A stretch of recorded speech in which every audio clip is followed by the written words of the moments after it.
Alright. Grabe yung nangyari sa ano, no? Sa hearing, ano? Tapos, pinakawalan din.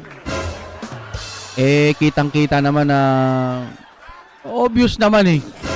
Pero wala tayong magagawa. Ganun ho talaga. So, yung nangyari pong hearing sa Senado, pagpalagay na lang po nating guni-guni na lang natin yun. Kasi wala eh. Diba? Minsan namumulaklak, tapos bulok pala. Oh. Dito na lang po tayo. Yan, tingnan natin kung anong balita dito mga kapatid. Ito po galing sa ating Balitang Pinoy TV. Shoutout din kay Kuya. Siyempre, ito ang title. Nako po, nagkabistuhan na. Just now, breaking news. OFW sa LA kumanta na. Anti-Lisa issue update. Kasi nga, ano ba talaga? May mga nagpo-post po, pinopost po kay Madam Lisa, nakikita ho natin doon na marami siyang activities, pero sinasabi pa rin na fake.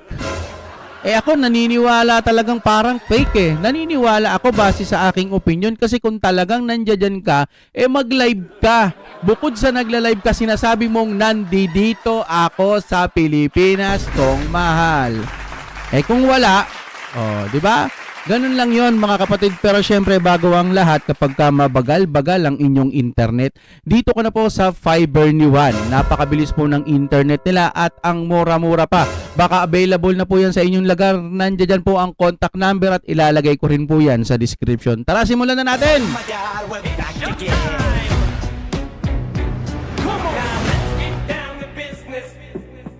Alright, sige na!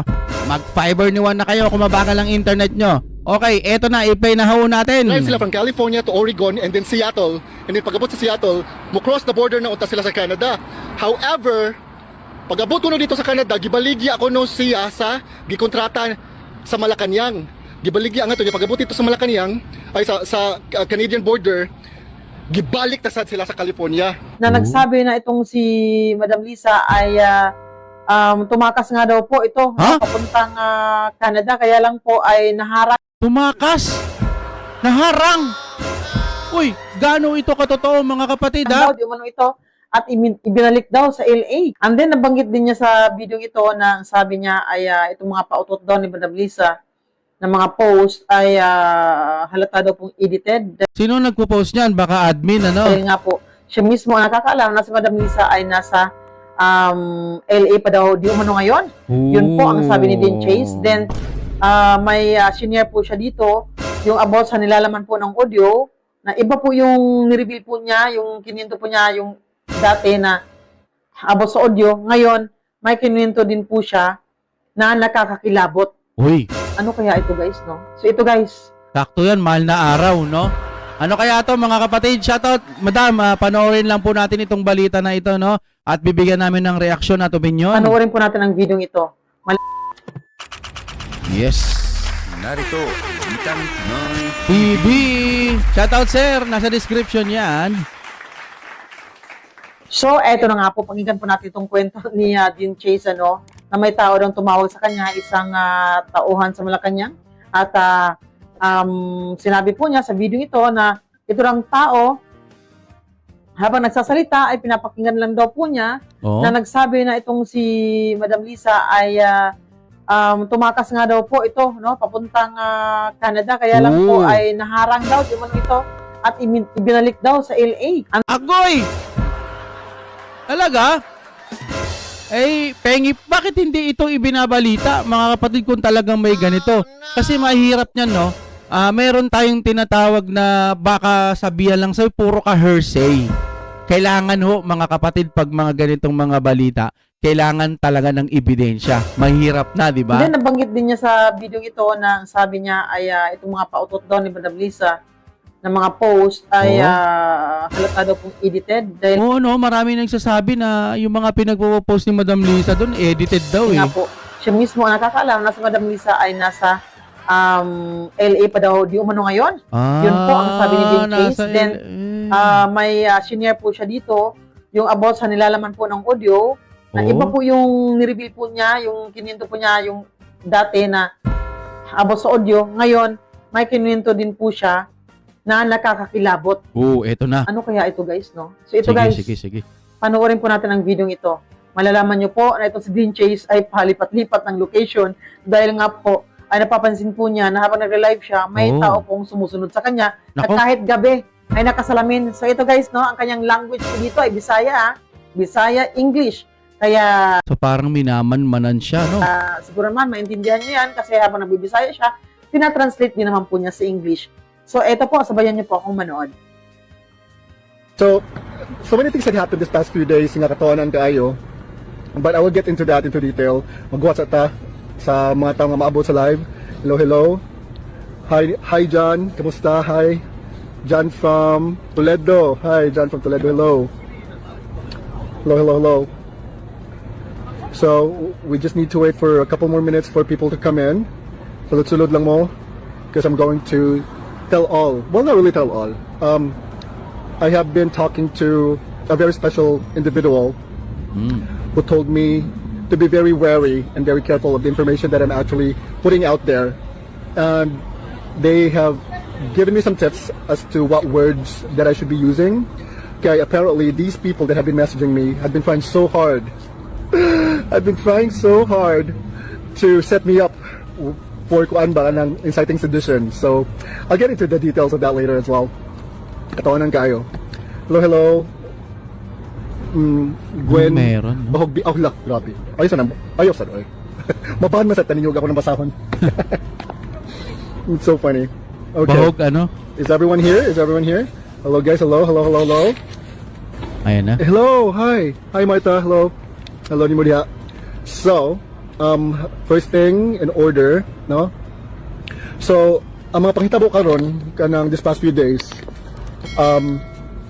puting daghana, no? And ano pa yung mga pautot na po si Lisa Tanas, na po si mga daghang pautot.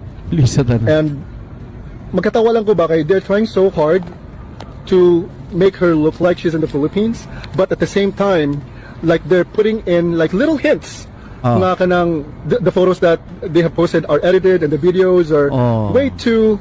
Alam nyo kasi kapag nagpo-post po yung page ni Madam Lisa, ang dami pa rin nagpupuna na pinapakita po nilang eto ang ebidensya.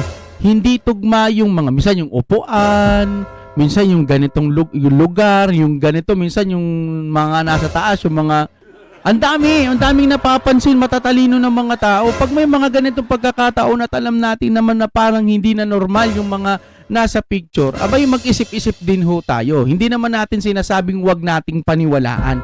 Pero pag may mga hindi normal, pwede tayong magtanong. Kung hindi man tayo uusga, pwede tayong magtanong bakit nagkaganito yung picture. No, may ganito at may ganyan. Iba yung nakikita dun sa... Basta ako din eh.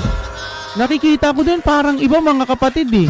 Kaya base ho sa aking palagay at opinion, parang nakukumbinsi ho ako na peke o hindi naman kaya puro throwback. No? Let's say produced na lang. The videos are way too produced. So, butang lang nato, no? So, first thing in order, let's talk about akong kanang kuan ng akong contact in town. So, di na yun ako siya makontak, and sadly, I really don't know where that person lives. Kay I only know that person as a client naman sa good, and then a relationship beyond that. However, one thing that I know is that this person definitely works in archives, and apparently the letter that I received, katong last na ko nga gibunyag niyo guys, is katong nga letter para kidyo dito sa kanang mga tao nga mangayog katong document. Kay apparently the archives department nagiuwanan sila mga requests for the document, and I think that had actually created a ripple effect na, oh my god, mumurag dako man gyud siguro kay nga kanang kuan nga kanang case mo siguro mo nang ilang kuan ba kanang gilimitan na gyud ba nga butang lang gyud nila nga under investigation, and they have every right to refuse people. Okay, if it's a case that is, let's say dako nga kaso na lang kay high profile ba, limitan yun nilang access na. So, I have talked to a couple of people that they have received the same letter that I have. And, muna, nabalaka yun kayo ko sa yung kanang kahintang, kaya di na ako siya makontak. I can't contact the person anymore and I really don't know why. And, I hope that person is okay. But the people that I've been talking to, they said that you don't need to worry, Dean. Probably the reason why this person is not answering it's because gilimitan na siya sa access na, and then probably gikuha na siya bawala na to get in contact with me because I'm probably just one of the few people that received the documents. I don't know, but yeah. So I'm gonna give that person the space that that person need. Di na ako siya kuliton. This past few days nakuyawan gud ko this past few days kay na magsunod-sunod na ako. May Ako sumusunod sa di ba kanya. jud ko mo arrive conclusion no, not unless if nakoy ka ng solid nga ka ng information to back it up. So katong namang yung mga days nga nakoy na bantayan nga na magsunod-sunod, Nako. and then Huh. I've been using the same car manggo this past few days, and then Ano ba, meron ba siyang, hindi ko kasi masyadong maintindihan yung pagka-Bisaya, no? May hawak ba siyang dokumento o may kukunin siyang documents o may ebidensya siyang kukunin? Vice versa? Baka meron siya. Kaya tas may mga sumusunod sa kanya o may minaman-manan na siya. At sino ba itong tao na to na bakit ganun ba siya kaimportante at minaman-manan siya o may sumusunod sa kanya? Pwede bang ito'y hinahinala lang, nagkataon? O talagang may importante siyang gagawin na ibubunyag, no? Pasuyo lang po mga kapatid. Magbabasa na lang din ako ng mga comment niyo. Maraming salamat kasi hindi pa ako masyadong nakakaunawan ng Bisaya. Konti pa lang po. nabantayan din ako na same car nga sige sunod-sunod na ako Oh, yan, oh. until Same car. ako yung gisuwayan nga muli ko ako every turn, everywhere I go, Oo. muli ko sa siya. Oh. So- Ay sana po maganda nito kung meron kayong hawak na mga video na ito may sumusunod sa akin, guys. Kasi alam nyo ho yung mga taga-kabila, hanap sila ng hanap ng ebidensya eh. Tapos pag may ebidensya naman na, kakalkalin nila, tenga pa lang daw, hindi na totoong si PBBM. Kapag may video, hindi pa rin totoo. Ang hirap naman nila kausap. Yun lang napapansin ko sa kanila. Pagka nagsasalita ka lang, hearsay. Pero pagka may video ka, peke. AI. Ganun talaga eh. Sila malakas ngayon, mga kapatid. Administrasyon. So, yun, diba? what you could choice ni parking ko kanang kuan, kanang one of the parking lots, and then ako yung gibiyaan ng sakyanan. Ako yung gibiyaan. I think more na butangan to nila tago whatever. So I had to literally leave the car with some of my belongings in there, mga not that important, but I can definitely have it shipped sa akong kanang kuan sa akong main address. And nakuyawan lang ko kay they've been following me. So this past few days I've been on the down low para dili ko mahibawan og asa ko nga city, as you know, laylain ko nga city, and delikado gyud kayo. I hope lang kanang Uy, ano yun? usaon taman gigusto man ako ni ako Ano amang yun? Excuse me ko. tahak nga dalan, so I have to tighten my belt and swallow the hard pill also. It's been really hard this past few days. Medyo maparanoid sa kagamay, but I've been trying to keep it very light. Like for now, so I see another person. Gabi naman diri ron, pero magsigig sunglass. So balhin sa taglaing location na. Balhin sa taglaing location. Naka-sunglass. Hello guys, sorry kayo, I had to move to a different location kaya na may gusto nyo bling ataw as always. So, ganihan ako sa Anaheim. Now I'm in Los Angeles. So I'm now currently in Hollywood Walk of Fame, Los Angeles, Hollywood. No, karon, Maganda yan, mag-vlog ka. Malapit sa police station, no? O kaya sa police station mismo, para sigurado. mahibaw mo nga nung nag-transfer ko from one city to the other, and just like that, just a snap. Mahibawaan na ninyo later, kinapoy ka ng big reveal later, no? So karon, where was I? So nakoy na-receive ng message. Daghan jud kay kog na-receive ng message. May And, na-receive daghan kay na mga hate message. messages and mga message May na-receive siyang messages, mga hate very messages. insinuating messages sad nga murag ilang nag-hope sila ba nga gamiton ganina ko nya obvious magid kay mga information nila gipanghatag kay mo lead into inciting sedition. And I think that's what they were trying to do with the live kunuhay ni Lisa Tanas, ni Butete, ni Bakik, ni Bangag. Alam ba niya na itong tao na itong nagsasalita, sir, shoutout po. Alam kaya niya na na may documents kaya siyang hawak na magpapatunay or picture na si Madam Lisa nandoon po nandiyan sa ibang bansa, ano? Pero binalita naman na ng ANC parang may narinig akong balita na si Madam Lisa nandoon, 'di ba? Binalita ANC ba tawag ng balita noon, no? Parang may balita akong narinig na gano'n, kumakalat na rin sa memes, 'di ba? So they were hoping Memes ba 'yun o sa Facebook? pag-post ko nga puti naghana about kanana napa sa Amerika si Kuan napa sa Amerika nya kurang addict na daghan ko pang post by pag-reveal ito sila mag-reveal ko kidaghan yun kayo karon mga gusto sila kibaw na akong superpower is playing dumb. That's my superpower. When I play dumb and good, they think that I'm not, catching up to what they want to do, that they're trying to do. So, sakay-sakay rigid ko. Naiusa, gyud nga, kanang all out, gyud kaayo, phone conversation, pang send. Kanang, kuhan ko na siya, katrabaho ko na siya, speaker ko na siya sa una sa kuhan sa Malacanang. And I'm going to reveal the name later, but I'm not going to reveal the face. Kaya kibaw ko nga dili na niyang face, kibaw ko gagamit na lang siya. Now sila yung tao. So anyways, mao na ni, yung gisend kay conversation sa kanang attorney, niya og attorney. So yung giingon kay, nag-insinuate nga kanang si Lisa Tanas kay mo lagi na mo ay kanang hari-hari, which is tinod masagid kanang si Lisa Tanas mo masagid hari-hari gud diha. Bongbong Marcos cannot do anything without Lisa Tanas. We know that. We know this. We know that the president of the Philippines is nothing without Lisa Tanas kay siya maoy gaulo anak tanan. Siya na. So ang sinasabi ni Sir na si BBM wala daw kung wala si Madam Lisa kasi si Madam Lisa yung laging nasusunod. Parang siya yung pinakaulo o siya yung nasusunod. Ganun, no? Tama ba pagkaintindi ko, mga kapatid natin, mga kabisayaan dyan? Wa na backbone yung presidente diha. Los-los ang dako. Adik pa.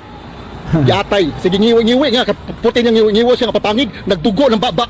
O yan, no, mga kapatid, no? Kahit di nyo naman siguro ano yun, alam nyo na yung nagkaroon ng nagsabang nagsasalita siya, may lumalabas na pula sa kanyang mga ngipin.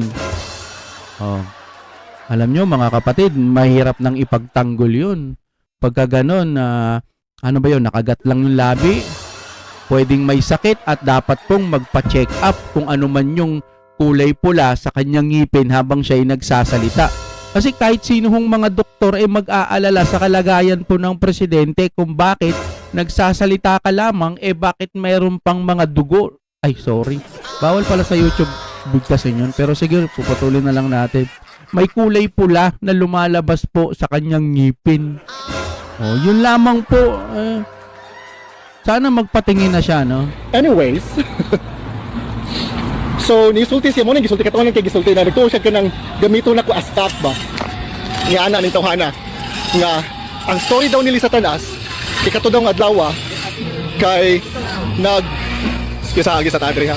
Kay kato daw ng adlaw dapat yun daw to i-public. It's just that the day nga i-public na uta to ang katong kaso naay gikontrata ang Malacanang nga iikyas kuno allegedly ano yun? si Lisa Tanas.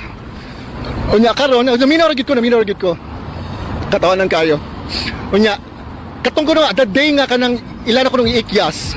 Naadyoy nag distract kuno nag-make kuno scene nga pabambuang kuno iya kuno gigubot ang kanang kuan.